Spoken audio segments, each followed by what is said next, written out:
رب العالمين والصلاة والسلام على سيد الأنبياء والمرسلين وعلى آله وأصحابه أجمعين. أما بعد فأعوذ بالله من الشيطان الرجيم. بسم الله الرحمن الرحيم. وقالوا لن تمسنا النار إلا أياما معدودة قل اتخذتم عند الله عهدا فلن يخلف الله عهده أم تقولون على الله ما لا تعلمون.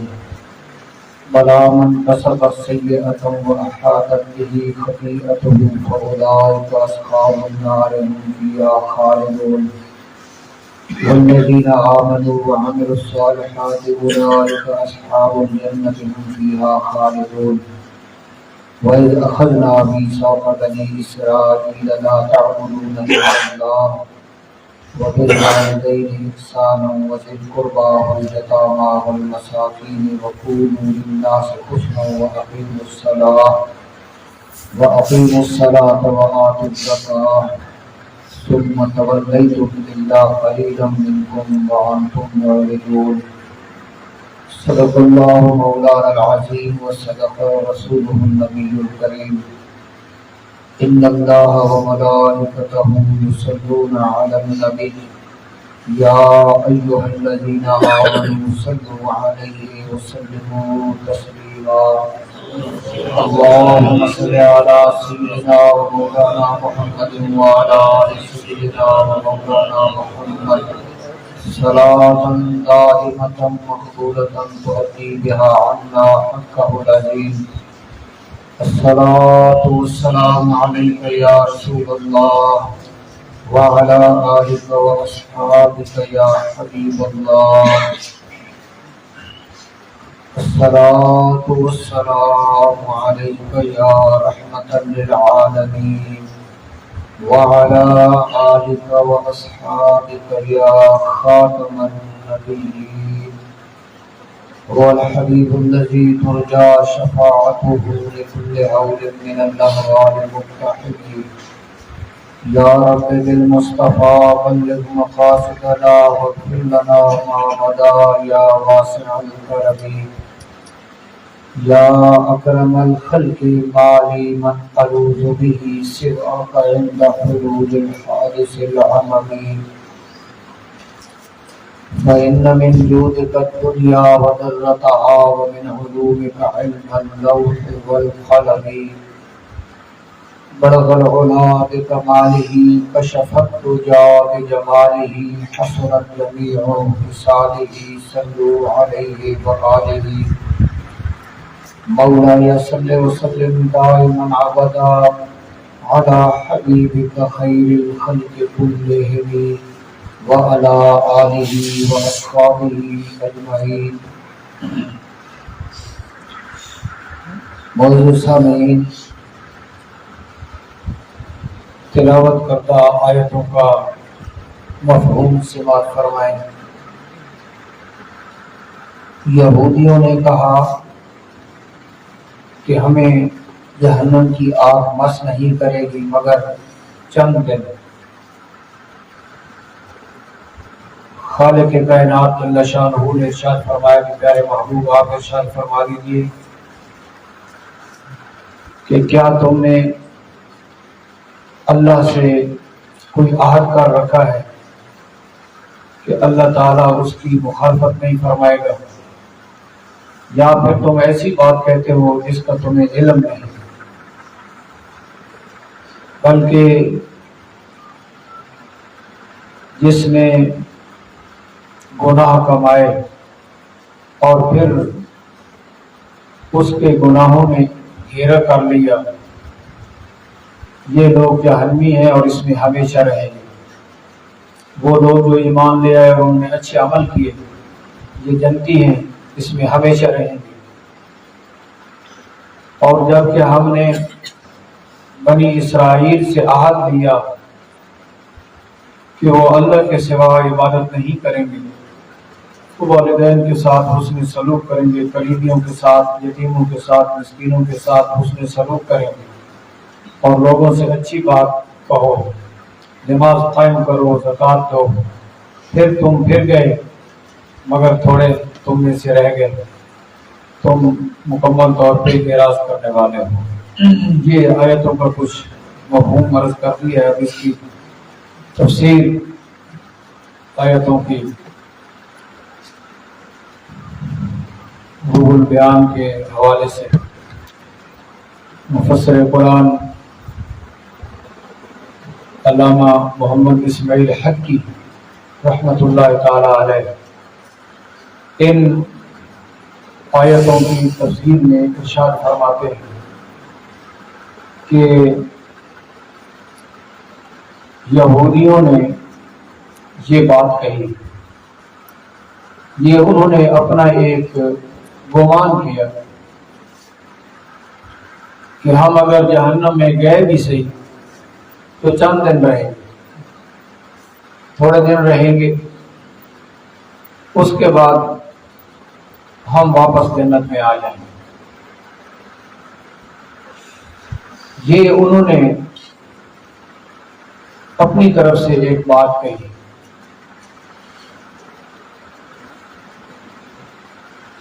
اور انہوں نے یہ کہا کہ دنیا کے جو کل ایام ہیں وہ 7 لاکھ سال ہیں، اور ہر 1000 سال میں ہر 1000 سال کے بدلے میں ایک دن ہمیں عذاب ہوگا، تو چند دن یہ ہو جائیں گے 7 دن، اس کے علاوہ پھر ہم جنت میں ہی رہیں گے۔ جس طرح کہ قرآن حکیم کی دوسرے مقام پہ فرمایا کہ نحن ابناء اللہ و احباؤہ، ان کے متعلق انہوں نے کہا کہ ہم اللہ کے بیٹے ہیں اور اس کے پیارے ہیں۔ یہودیوں نے اپنی طرف سے یہ کہہ دیا کہ ہم اللہ کے بیٹے ہیں اور اس کے پیارے ہیں،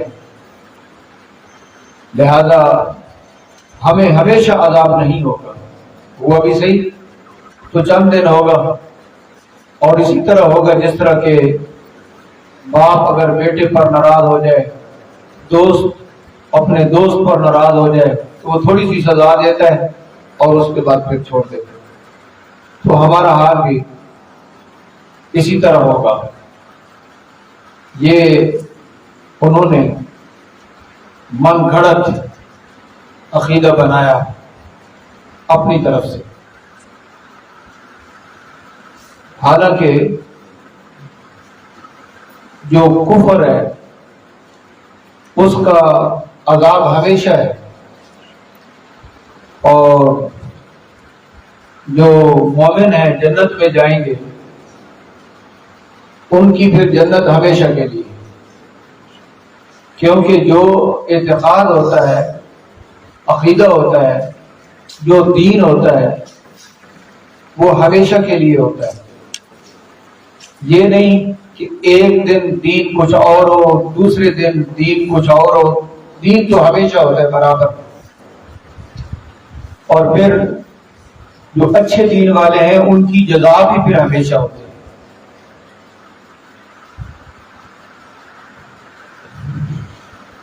اس مقام پہ حضرت امام ابو منصور کا حوالہ دیا کہ انہوں نے ارشاد فرمایا کہ یہ یہودیوں نے عجیب بات کی ہے کہ ہم چند دن جہنم میں رہیں گے، ہلکا پھلکا سا عذاب ہوگا، پھر ہم جنت میں چلے جائیں گے۔ تو امام ابو منصور فرماتے ہیں کہ یہ بات تو 2 وجہ سے کہی جا سکتی ہے۔ ایک تو یہ ہے کہ اللہ تعالیٰ نے ان کو کوئی خبر دی ہو، اللہ تعالیٰ کی طرف سے کوئی حکم آیا ہو کہ یہودیوں کا عذاب چند دن ہے، اس کے بعد یہ جنت میں چلے جائیں گے، ایک تو یہ ہے۔ دوسرا یہ ہے کہ ان کے عمل اچھے ہوتے، ایمان ہوتا، اچھے عمل ہوتے، تو پھر یہ آپس میں بات کرتے کہ جب ہمارا ایمان بھی ٹھیک ہے، عقیدہ بھی ٹھیک ہے، عمل بھی ٹھیک ہے، تو پھر مومن کا جو عذاب ہے وہ تو چند دن نہیں ہوتا، جو گناہ ہوگا اس گناہ کے مطابق عذاب ہوگا اور پھر ہم جنت میں چلے جائیں گے۔ تو ارشاد فرمایا یہ دونوں باتیں یقیناً نہیں ہیں، اللہ جل جلالہ کی طرف سے تو ایسا کوئی حکم نازل نہیں ہوا یہودیوں کے متعلق کہ تمہیں عذاب چند دن ہوگا اور پھر تم جنت میں چلے جاؤ گے، اور نہ ہی ان کا کوئی ایسا عقیدہ، ایمان اور عمل صالح تھے کہ وہ بات کر لیتے۔ تو یہ من گھڑت بات انہوں نے کی جس کی ان کے پاس کوئی دلیل نہیں۔ تو دین کے اندر ایسی بات کرنا جس بات کے اوپر کوئی دلیل نہ ہو، یہ دین کے اندر ایک اختراع اور ابتداء ہوتا ہے۔ دین کے اندر ایسی بات کرنا جس پر کوئی دلیل نہ ہو، یہی بے دینی ہوتی ہے، اور اسی کو بدعت کہتے ہیں کہ اپنی طرف سے کوئی بات کر دینا، جس طرح کی یہودیوں نے کی۔ تو اب اگر امت مسلمہ میں کوئی شخص اپنی طرف سے بات کرے نعوذ باللہ، تو پھر اس کا حکم بھی یہی ہوگا جو یہودیوں کا حکم ہے۔ اپنی طرف سے دین اسلام کے اندر بات کرنا یہ بہت بڑا جرم ہے اور یہ کفر ہے۔ اللہ پاک جل شانہ کی طرف سے ناراضگی ہوتی ہے کہ دین خالق کائنات جل شانہ نے نازل فرمایا اور کوئی بندہ پھر اپنی طرف سے اس کے اندر کوئی بات داخل کر دے، یا دین کے اندر جو کوئی اہم رکن ہے اس کو باہر نکال دے۔ آپ سمجھ رہے ہیں کہ دین کے اندر کوئی اہم رکن ہو اس کو نکال دے، اور جو بات دین میں نہیں ہے اس کو اپنی طرف سے کر دیں۔ یہ تو بہت بڑا ایک جرم اور گناہ ہے، کفر ہے کہ دین کے اندر ایسی بات کرنا، ایسا کام کرنا۔ اب دیکھیں، نماز یہ فرض عین ہے، اور اسی حیت کے ساتھ جو نماز کی رکعتیں ہیں اور جو سارا نماز پڑھنے کا جو طریقہ ہے، اسی انداز سے 5 وقت کی نماز رکعتوں سمیت یہ فرض ہے۔ ہر مسلمان مرد عورت کے اوپر جو عاقل بالغ ہیں ان کے اوپر فرض ہے۔ تو اگر کوئی شخص اس فرض کو دین سے باہر نکال دے نعوذ باللہ اور کہے کہ میں نماز کو نہیں مانتا، یا نماز اس مخصوص طریقے سے پڑھنے کا نام نہیں ہے بلکہ یہ دل کی کسی کیفیت کا نام ہے، تو جو اسلام کے اندر جو ایک اہم رکن ہے اس کو وہ نکال رہا ہے۔ رکن کو نکالا بھی نہیں جا سکتا، اور اپنی طرف سے کسی چیز کو داخل بھی نہیں کیا جا سکتا۔ تو ارشاد فرمایا کہ یہ یہودیوں کا طریقہ تھا، اور جو یہودیوں نے بات کی خالق کائنات جل شانہ نے اس کو بیان فرمایا کہ یہودی اس طرح کرتے تھے اور ایسا کہتے تھے۔ تو آخر میں دوسری آیت میں ارشاد فرمایا بلا من کسب سیئۃ واحاطت بہ خطیئتہ، بلکہ جس نے گناہ کیا اور اس کے گناہوں نے اس کو اپنے احاطے میں لے لیا، یہ جہنمی لوگ ہیں۔ ایک تو ہوتا ہے کہ بندے سے نادانستہ غلطی ہو جائے، عدم توجہ کی وجہ سے غلطی ہو جائے، تو بندہ پچھتائے، تائب ہو جائے، توبہ کرے، خالق کائنات جل شانہ معاف فرما دے۔ لیکن جو بندہ غلطی کرتا ہے، گناہ کا ارتکاب کرتا ہے اور پھر مسلسل کرتا ہے یہاں تک کہ اس کا گناہ اس کو مکمل طور پر محیط ہو جاتا ہے، ارشاد فرمایا یہ طریقہ اختیار کرتا ہے، یہ کفر بن جاتا ہے کہ گناہ کا ارتکاب کرے اور پھر اس طرح مسلسل کرے کہ وہ گناہ مکمل طور پر اس کو محیط ہو جائے، گھیرے میں لے لے، گناہ اس کو اپنی لپیٹ میں لے لے۔ یہ مسلمان اس طرح نہیں ہوتا۔ یہ کافر کا کام ہے کہ گناہ کا ارتکاب کرے اور گناہ اس کو اپنے احاطے میں لے لے، اور یہ بالکل اس طرف متوجہ نہ ہو کہ میں غلطی کر رہا ہوں، میں نے اس گناہ، اور پھر مسلسل اس گناہ کا ارتکاب کرنا۔ ارشاد فرمایا کہ یہ لوگ جہنمی ہیں اور اس میں پھر ہمیشہ رہیں۔ بندہ مومن کے لیے اس میں بہت بڑی کمی ہے کہ اگر گناہ کا ارتکاب ہو جائے تو فوراً نادم ہو جائے اور اس کو چھوڑ دے، توبہ کرے۔ تو جو غلطی کرے اور غلطی پر اصرار کرے، اب آپ دیکھیں میں اس مقام پہ یہ عرض کرتا ہوں کہ مجدد دین و ملت امام اہل سنت امام احمد رضا رحمت اللہ تعالی علیہ، آپ چونکہ ایک بہت بڑے عالم اور مجدد ہے، آپ نے شریعت مطہرہ کے بیان میں، مسائل کی تشریحات میں انتہا درجے کا احتیاط فرمایا ہے۔ بندہ حیران ہو جاتا ہے۔ اس دور میں تو لوگ بات بات کے اوپر فتویٰ لگا دیتے ہیں اور بڑی بات کر دیتے ہیں۔ امام اہل سنت باوجود اس کے کہ اس درجے کے عالم تھے، جب حرمین شریفین میں حاضر ہوئے اور وہاں کے مشائخ نے آپ کا علم دیکھا تو وہ آپ کے بیعت ہو گئے، وہ آپ کے بیعت ہو گئے، حالانکہ آپ عجم سے گئے تھے، لیکن انہوں نے جب آپ کا علم دیکھا تو وہ بیعت ہو گئے اور سندیں لی۔ ایسی صورتحال تھی آپ کی۔ اتنا علمی مقام ہونے کے باوجود جب اس وقت ایک گروہ نے بے ادبی میں سر اٹھایا،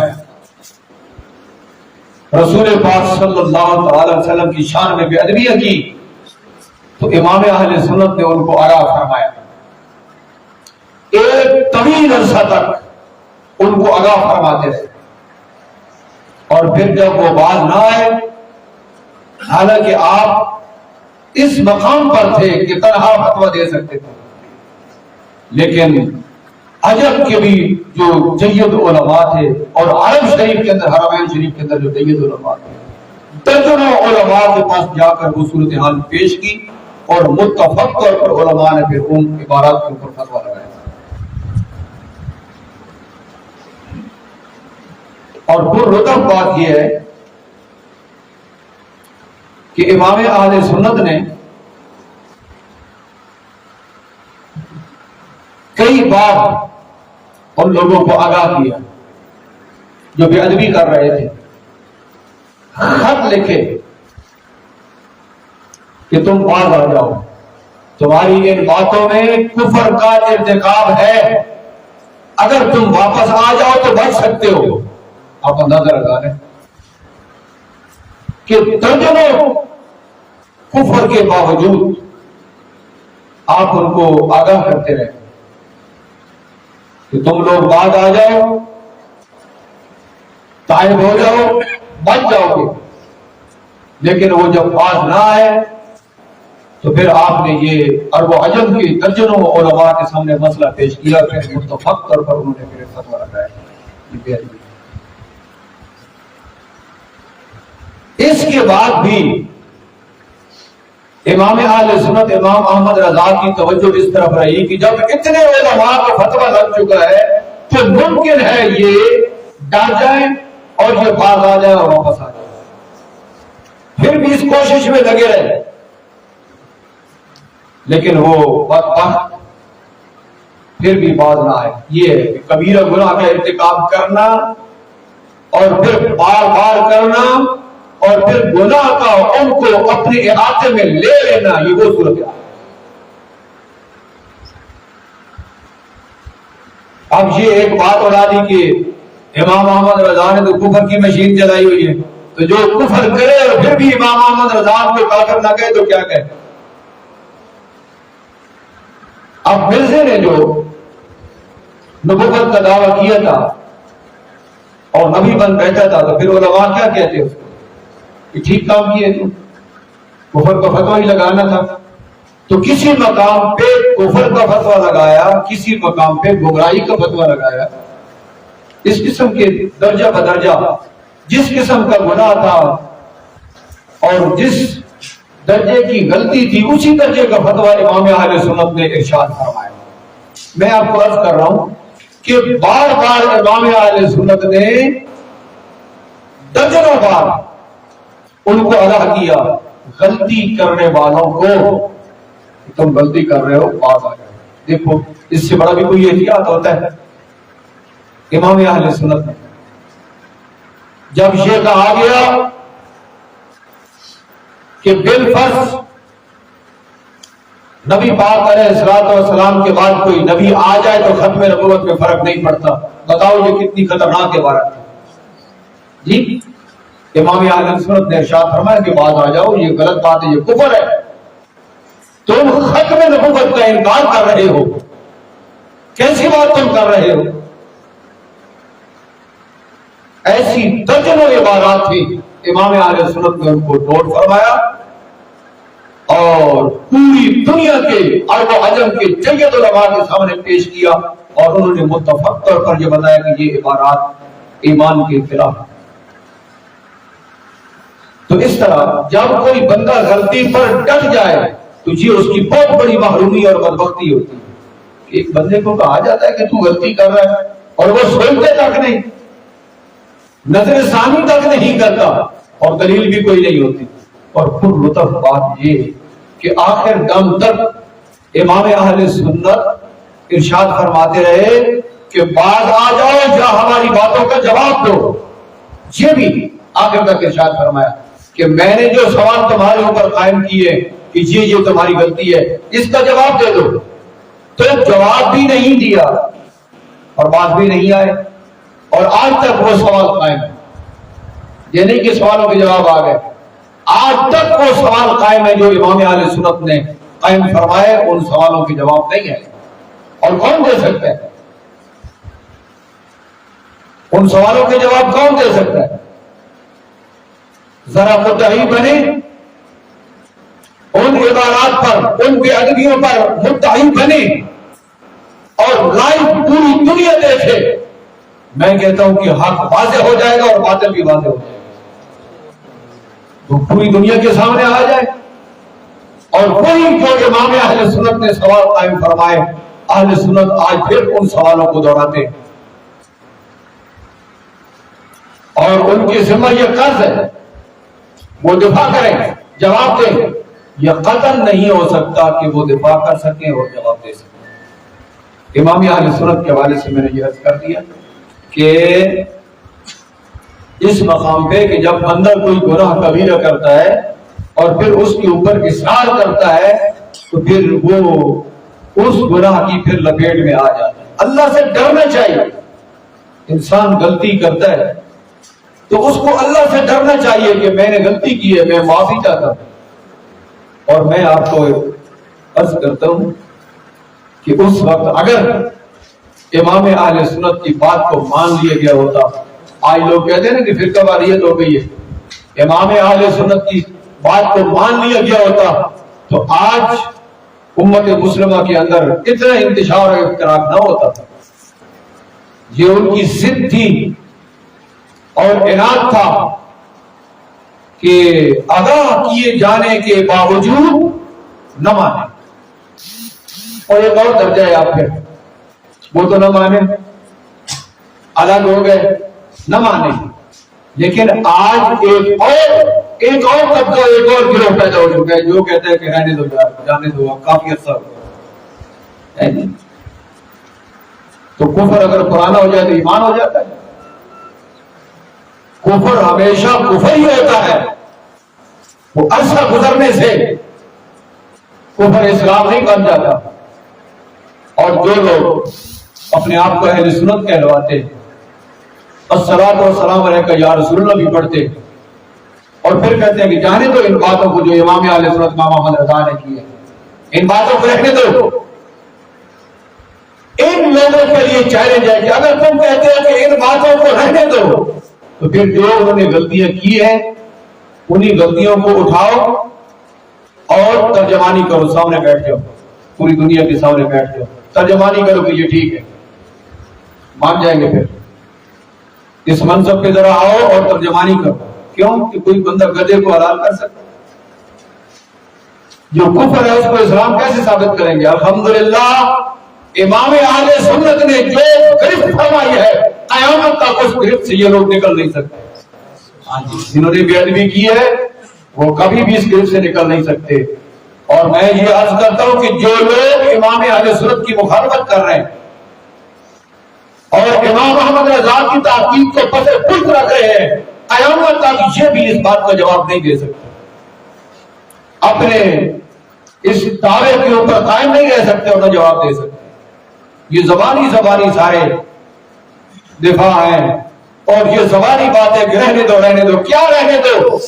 جس چیز کو تم کہتے ہو رہنے دو اس کو ذرا سامنے کرو اور پھر اس کا دفاع کرو، ہم مان جائیں گے۔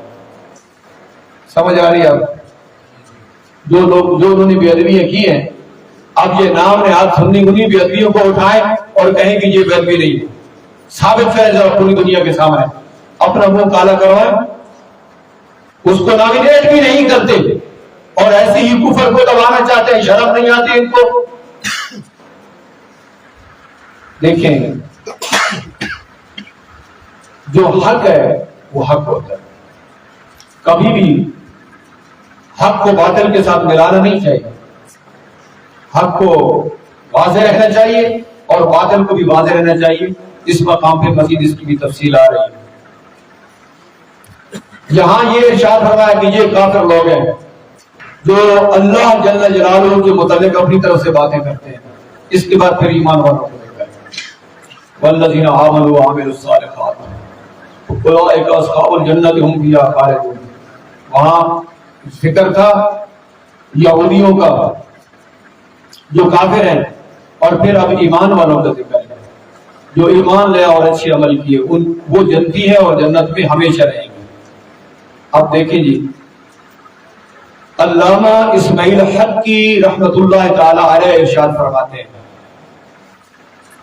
جو لوگ ایمان لے آئے، جنہوں نے توحید کو مانا اور نبی پاک صلی اللہ تعالی علیہ وسلم کی رسالت کو مانا، اچھے عمل کیے، اب اس مقام پہ لکھتے ہیں یعنی کہ انہوں نے فرائض کو ادا کیا اور گناہوں سے رکے۔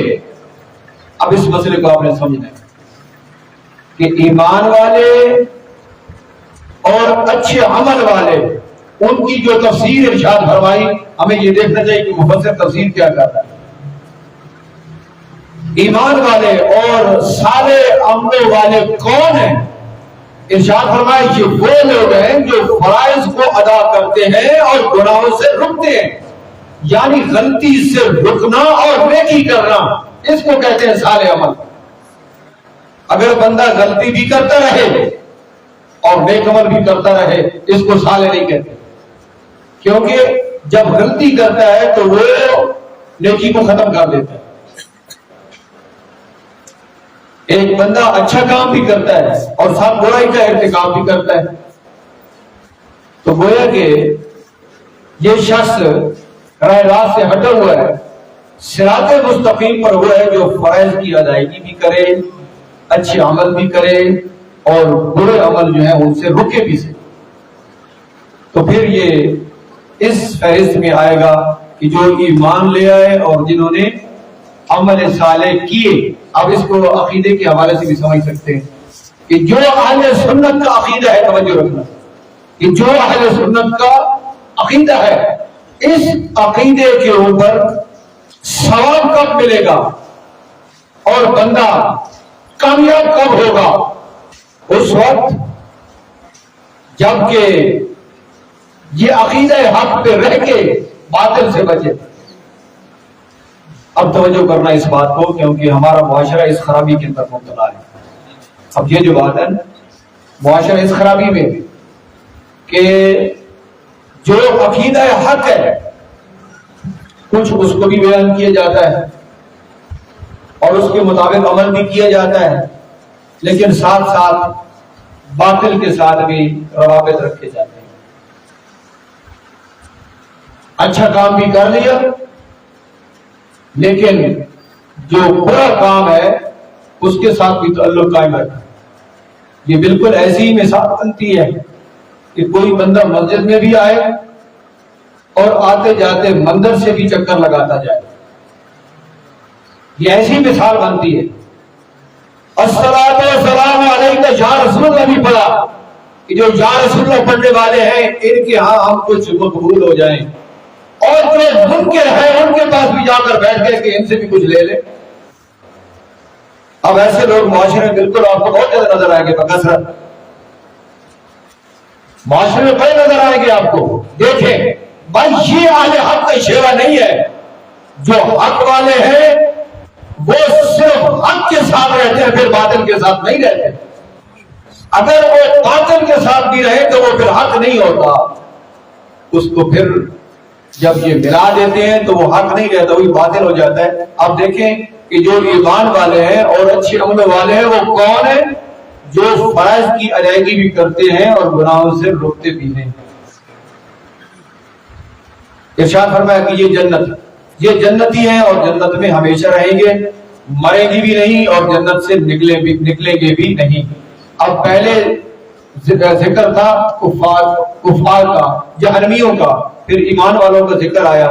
تو علامہ اسماعیل حقی رحمہ اللہ ارشاد فرماتے ہیں کہ خالق کائنات جل شانہ کہ یہ سنت مبارکہ ہے. اللہ پاک جل شانہ کا جو طریقے ارشاد ہے وہ اس طرح ہے کہ پہلے کفار کا ذکر اور ان کے اوپر جو وعید ہے اس کا ذکر، پھر ایمان والوں کا ذکر اور ایمان والوں کے لیے جو انعام اور وعدہ ہے اس کا ذکر.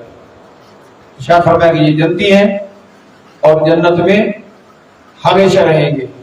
اب جو غلطی کا ارتکاب کرے گا، گناہ کا ارتکاب کرے گا، گناہ کا ارتکاب کرنے والے کو اس کی سزا ملے گی، اور جو درست کام کرنے والا ہے اس کو اس کی جزا ملے گی.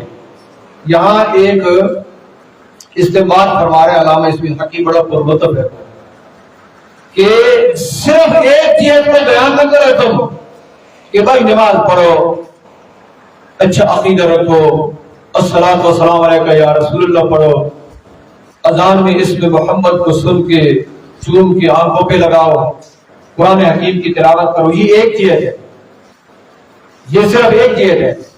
صرف اس پہ نہ رہو بلکہ جو دوسری چیز ہے، جو کفر ہے، گمراہی ہے، جو غلطی ہے، ساتھ اس کو بھی بیان کرو کہ اگر تم یہ کام نہیں کرو گے تو تمہیں گناہ بھی ملے گا، عذاب بھی ہوگا.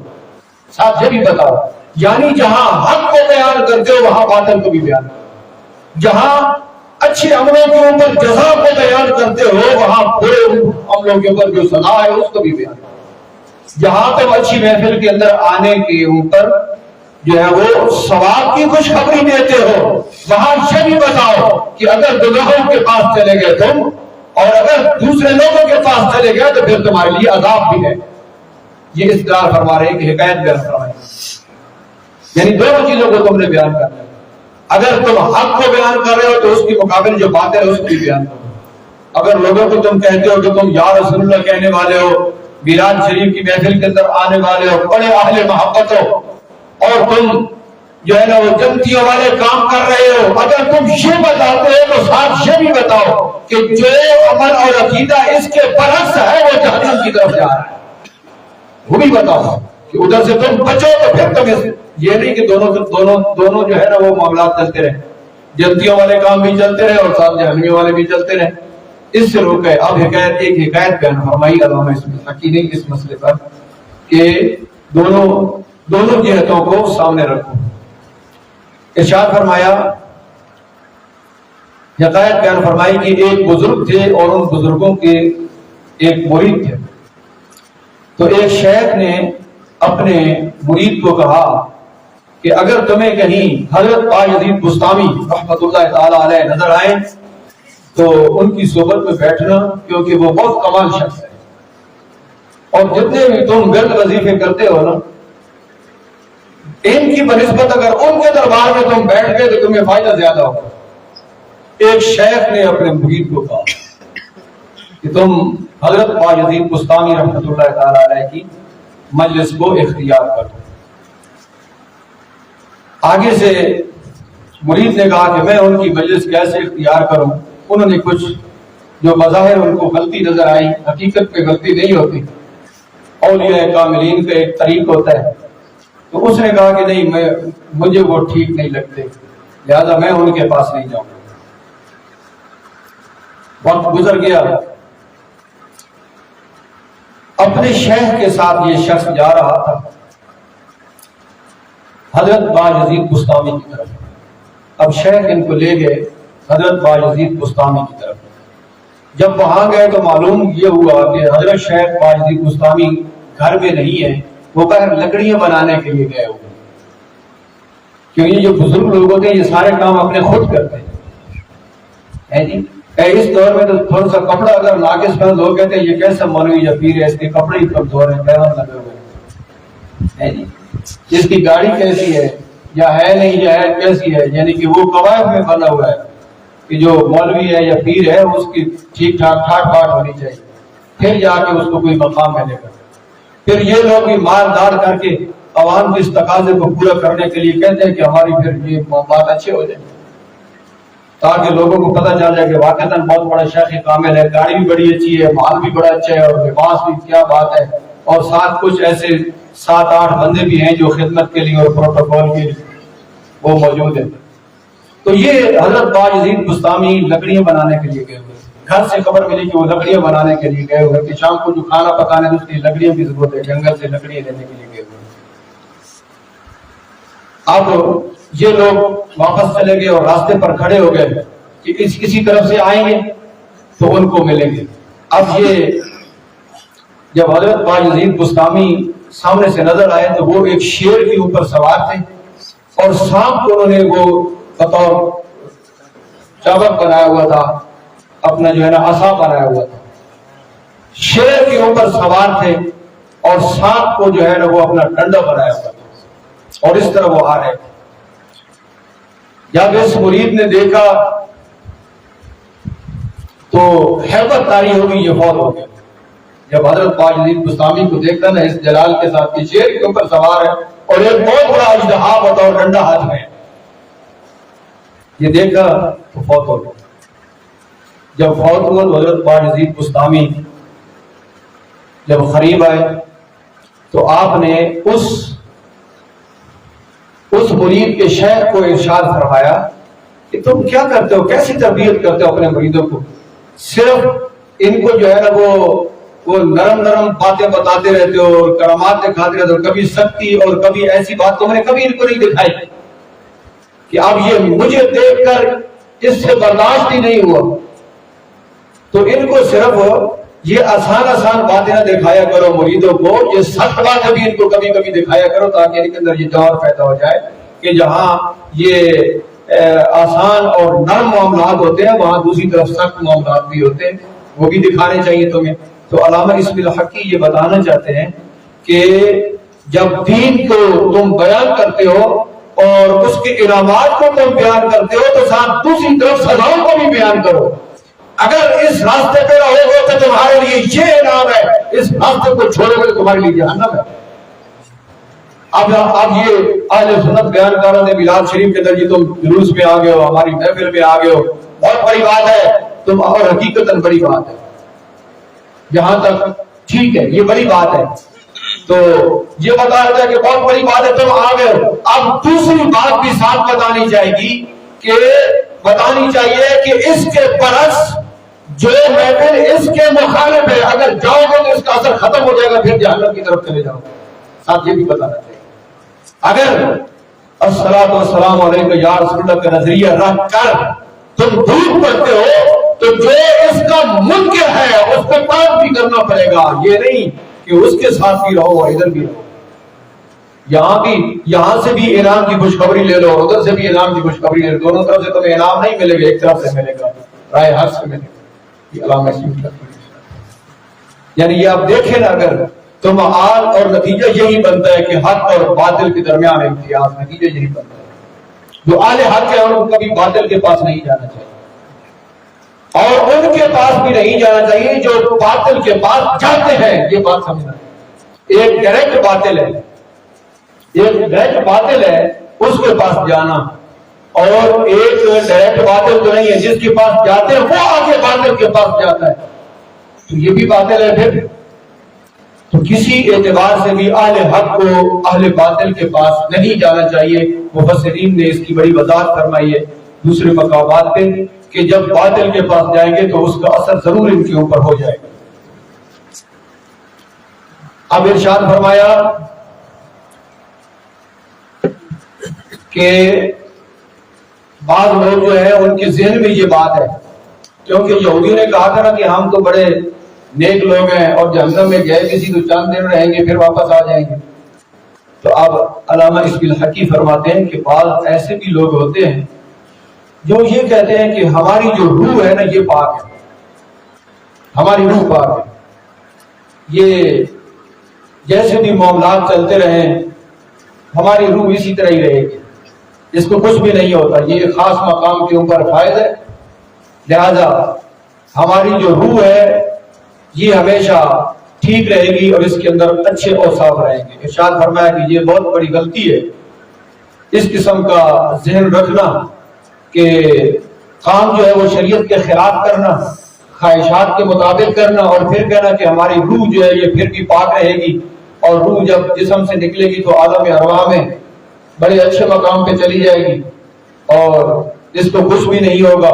ارشاد فرمایا یہ غلط بات ہے، کیوں کہ جب ایسے کام کرو گے جو خواہشات کے مطابق ہیں، شریعت کے مطابق نہیں ہے، تو پھر لالچ آ جائے گا، دنیا کی امید آ جائے گی، کینہ آ جائے گا، حسد آ جائے گا، بغض آ جائے گا، غضب آ جائے گا، بخل آ جائے گا، تکبر آ جائے گا، جھوٹ آ جائے گا، یہ ساری خرابیاں تو اندر آ جائیں گی۔ جب ساری خرابیاں اندر آ جائیں گی تو پھر تمہاری روح پاک کیسے رہے گی؟ غلط کام کرنے کے باوجود تم یہ کہو کہ نہیں ہماری روح صاف رہے گی، ارشاد فرمایا یہ نہیں ہو سکتا۔ ہاں اگر چاہتے ہو کہ بردباری رہے، مہربانی رہے، شرافت رہے، سچائی رہے، حیا رہے، پاک دامنی رہے، صبر رہے، شکر رہے، تو پھر اس روح کو اچھی صحبت دینا پڑے گی، پھر اس روح کو اچھی خوراک دینا پڑے گی، پھر اس روح کو اچھا عمل دینا پڑے گا، پھر اس روح کو نیک لوگوں کی صحبت میں رکھنا پڑے گا، پھر جا کے اس روح کو یہ چیزیں ملیں گی۔ آگے ارشاد فرمایا اس مقام پر کہ ان آیتوں میں یہ ذکر ہے کہ تم اللہ کی عبادت کرو اور والدین کے ساتھ حسن سلوک کرو، اللہ تعالیٰ کی عبادت کرو اور والدین کے ساتھ حسن سلوک کرو، قریبی رشتہ داروں کے ساتھ حسن سلوک کرو، یتیموں اور مسکینوں کے ساتھ حسن سلوک کرو، اور لوگوں کے ساتھ اچھے انداز میں بات کرو۔ یہ احکامات ہیں۔ اس کے بعد پھر یہ نماز پڑھو، زکوٰۃ دو، یہ احکامات ہیں۔ تو اس میں چونکہ عبادت کا حکم آیا کہ اللہ تعالیٰ کی عبادت کرو، تو اس مقام پہ علامہ اسماعیل حقی فرماتے ہیں کہ جب عبادت کی باری آتی ہے اور تم نے عبادت کرنی ہے تو عبادت میں خالصتاً جو نیت ہو وہ خالق کائنات جل شانہ کی رضا ہو، ریاکاری نہ ہو، دکھلاوا نہ ہو، بناوٹ نہ ہو، بلکہ جب عبادت کرتے ہو تو پھر صرف خالصتاً لوجہ اللہ تمہیں عبادت کرنی چاہیے، اس میں کسی اور کو شریک نہیں کرنا چاہیے۔ اور اس کے بعد پھر ارشاد فرمایا کہ والدین کے ساتھ حسن سلوک، والدین کے ساتھ حسن سلوک، ارشاد فرمایا کہ اللہ تعالیٰ جل شانہ نے والدین کے حق کو بڑا عظیم فرمایا ہے، جبکہ والدین کے حق کو اپنے حق کے ساتھ ملایا ہے۔ علامہ اسماعیل حقی فرماتے ہیں، ارشاد فرمایا کہ 3 آیتیں اور 3 مقامات ایسے ہیں جہاں خالق کائنات جل شانہ نے اپنے ساتھ دوسرے کا بھی ذکر فرمایا۔ وہ ایک ہی ہے، اطیعوا اللہ و اطیعوا الرسول، اپنی اطاعت کے ساتھ رسول کی اطاعت کو جوڑا۔ ان اشکر لی ولوالدیک، میرا بھی شکریہ ادا کرو اور اپنے والدین کا بھی۔ اپنے شکریہ کے ساتھ والدین کے شکریہ کو بھی جوڑا، وَأَقِیمُوا الصَّلَاةَ وَآتُوا الزَّکَاةَ، نماز اور زکوٰۃ کو بھی آپس میں جوڑا۔ اللہ پاک جل شانہ نے اپنی عبادت، دوسری آیت میں اپنی عبادت اور والدین کے ساتھ حسن سلوک کو بھی آپس میں جوڑا، اور اپنا شکریہ ادا کرنا اور والدین کا شکریہ ادا کرنا اس کو بھی آپس میں جوڑا۔ تو ارشاد فرمایا کہ اللہ تعالیٰ نے والدین کے حق کو بڑا عظیم فرمایا ہے کہ والدین کا بڑا مقام ہے، اور تم والدین کا احترام کرو، والدین کی عزت کرو، اور ان کے معاملات کا تم ہر اعتبار سے لحاظ رکھو۔ اب مزید ارشاد فرمایا کہ ارشاد فرماتے ہیں کہ اللہ تعالی جل شانہ نے اولاد کے اوپر جو والدین کے حقوق رکھے ہیں وہ اس وجہ سے کہ خالق کائنات جل شانہ نے پیدا فرمایا، لیکن والدین نے ان کی نشو و نما کی تربیت کی۔ اس لیے یہ اولاد کا حق بنتا ہے کہ وہ والدین کے ساتھ حسن سلوک کرے، اللہ پاک جل شانہ کے احکامات کی بجا آوری عبادت کرے، اور جب عبادت سے فارغ ہو جائے تو پھر والدین کے بھی مکمل طور پر جو حقوق ہیں ان کو پورا کرے۔ اب کچھ احادیث اس مقام پہ درج فرمائی، جو کہ مساکین کا بھی ذکر ہے، یتیموں کا بھی ذکر ہے، والدین کے حقوق کا بھی ذکر ہے، تو کچھ احادیث درج فرمائی علامہ اسماعیل حقی نے۔ ارشاد فرمایا ما قعد یتیم مع قوم علی قصعتهم فلا یقرب قصعتهم الشیطان،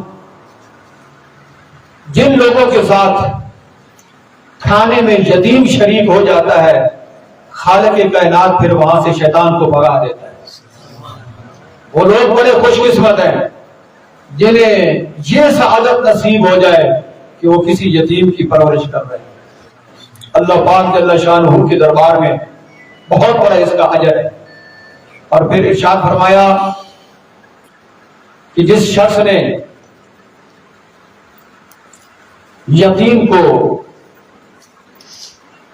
ساتھ ملایا کھانے میں اور پینے میں، دوسرے لوگوں کے ساتھ اس کو بھی ملایا، خالق کائنات جل شانہ اس کو غنی فرما دے گا اور اس کے سارے گناہوں کو معاف فرما دے گا۔ آگے استثناء ہے، مگر یہ کہ ایسا گناہ کرے جس کی بخشش نہیں ہو سکتی، یعنی ایسا کوئی کبیرہ گناہ بھی ساتھ کر لے کہ جو توبہ کے بغیر یا حق کی ادائیگی کے بغیر معاف نہیں ہوتا، کسی کو نعوذ باللہ قتل کر دیتا ہے، کوئی ایسا کبیرہ گناہ کرتا ہے کہ جب تک کہ اس میں توبہ نہ کرے، رجوع نہ کرے تو وہ معاف نہیں ہوگا۔ اس کے علاوہ جتنے بھی گناہ ہیں اس کے خالق کائنات یتیم کو کھانا کھلانے کی وجہ سے معاف فرما دے۔ آگے ارشاد فرمایا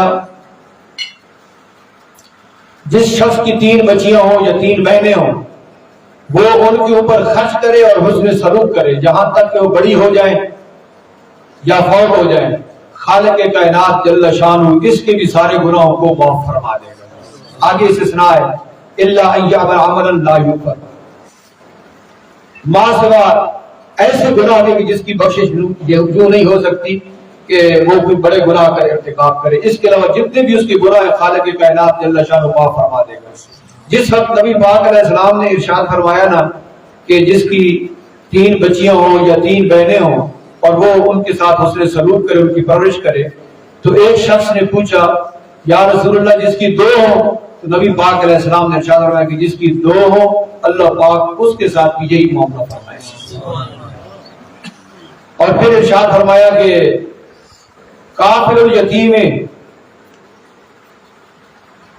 آنا بہوا کہاتین فی الجنہ، ارشاد فرمایا کہ یتیم کی پرورش کرنے والا میں اور وہ جنت میں اکٹھے ہوں گے۔ انگلیوں کے ساتھ اشارہ فرمایا گیا، حدیث شریف میں آتا ہے کہ جو یتیم کی پرورش کرنے والا قیامت والے دن وہ اور میں اکٹھے ہوں گے۔ یہاں ان احادیث کو علامہ اسماعیل حقی نے درج فرمایا، اور اس مقام پہ یہ بھی ارشاد فرمایا کہ یہ اسی طرح ہے کہ جس طرح کہ نبی پاک علیہ السلام نے ارشاد فرمایا کہ قیامت والے دن میں اٹھوں گا تو ابو بکر اور عمر میرے ساتھ ہوں گے۔ یہاں یہ بھی درج فرمایا کہ جس طرح یتیم کی پرورش کرنے والا جو ہے اس کے متعلق ارشاد فرمایا کہ وہ میرے ساتھ ہوگا۔ آگے ارشاد فرمایا کہ یہ اسی طرح ہے، اعزاز ہے کہ نبی پاک علیہ السلام فرمایا کہ جب میں قیامت والے دن اٹھوں گا تو ابو بکر اور عمر میرے ساتھ ہوں گے. ثابت عقیدے کو بھی بیان فرما دیا. یہ بالکل اسی طرح ہی ہے. ایک بہت بڑا اعزاز ہے اور ایک بہت بڑی یہ عزت ہے. آگے جا کے ارشاد فرمایا, یہ آخر میں ان آیتوں کی تفسیر کا آخری حصہ ہے. ارشاد فرمایا کہ اللہ تعالیٰ کی عبادت بھی کرو, والدین کے ساتھ حسن سلوک بھی کرو, لوگوں کے ساتھ اچھی بات بھی کرو, اور آگے ارشاد فرمایا کہ نیکی کا حکم دو اور برائی سے روکو بھی صحیح. نیکی کا حکم دو اور برائی سے روکو بھی صحیح. یہ دونوں جہتیں ہیں نا, ارشاد فرمایا دونوں جہتوں کو سامنے رکھو. اگر بندہ نیکی کی بات کرتا رہے لیکن برائی سے نہ روکے تو یہ بھی تبلیغ مکمل نہیں ہے. اور بندہ ایک جہت کو بیان کرتا رہے بلکہ یہ کلمے کے خلاف ہے. آپ دیکھیں نا کہ ہمارا کلمہ جو ہے لا الہ الا اللہ, یہ صرف اس طرح نہیں ہے کہ اللہ, اس طرح تو کلمہ نہیں ہے نا. تو کلمے میں پہلے باطل کا رد ہے, لا الہ الا اللہ, کوئی بھی عبادت کے لائق نہیں ہے, سب جھوٹے خداؤں کی نفی, الا اللہ, اس کے بعد اللہ تعالیٰ کی ذات کا اثبات ہے. یعنی باطل کو رد کر دینا اور حق کو ثابت کرنا, یہ تو کلمے سے ثابت ہو رہا ہے. گویا کہ ہمارا اسلام شروع یہاں سے ہو رہا ہے کہ باطل کو الگ کرو اور حق کو الگ کرو. باطل کا رد کر دو, اس کو دور کر دو اور حق کو ثابت کر دو. یہ ارشاد فرمایا. اس مقام پہ ارشاد فرمایا کہ نیکی کا حکم دو اور برائی سے لوگوں کو روکو. اب میں آپ کو عرض کرتا ہوں کہ جو لوگ بے ادب ہیں, رسول پاک صلی اللہ تعالی وسلم کی بے ادبی کرتے ہیں, صحابہ اکرام رضوان اللہ تعالی علیہم اجمعین کی بے ادبی کرتے ہیں, ائمہ دین کی بے ادبی کرتے ہیں, اولیاء کرام کی بے ادبی کرتے ہیں, یہ جو بے ادب لوگ ہیں جو بے ادبیاں کرتے ہیں, بتاؤ وہ بروں میں ہے یا نہیں ہے؟ وہ برائی میں اور بروں میں ہے یا نہیں ہے؟ تو اگر کوئی شخص ان سے نہ روکے اور کہے کہ ٹھیک ہے آپ ہمارے پاس آ گئے ہو, بڑی اچھی بات ہے, ادھر بھی چلے جاؤ تو وہ بھی ٹھیک ہے اور ہم بھی ٹھیک ہے, یہ قرآن کے خلاف ہے. تم نیکی کی طرف ان کو لاؤ لیکن برائی سے روکو. اگر تم ان کو محبت کا درس دے رہے ہو تو جو بے ادب لوگ ہیں ان سے روکو. اگر تم خلفائے راشدین اور صحابہ کرام رضوان اللہ تعالی علیہم اجمعین کی عظمت کا درس دے رہے ہو تو جو خلفائے راشدین کے منکر ہیں, صحابہ کرام کی شان کے منکر ہیں, ان سے بچاؤ بھی صحیح, ان سے بچاؤ بھی صحیح. اگر ان سے نہیں بچا تو پھر اس کا کوئی فائدہ نہیں ہے. یہ نہیں کہ ہماری ساری مسجدیں تمہارے لیے فارغ ہیں, ٹھیک ہے آؤ جو کچھ مرضی ہے. صحابہ کے بھی ادب بھی آ جائیں, ائمہ کے بھی ادب بھی آ جائیں, تاکہ مکمل طور پہ ہم معاشرے کے اندر ایک اصلاح کا پہلو رکھنا چاہتے ہیں. اصلاح اس طرح نہیں ہوتی. اصلاح اس وقت ہوتی ہے جب دین کو صحیح طور پر بیان کیا جائے اور باطل کو الگ کر دیا جائے اور حق کو الگ کر دیا جائے. خالق کائنات جل شانہ ہمیں عمل کی توفیق نصیب فرمائے. وآخر دعوانا الحمدللہ رب العالمین.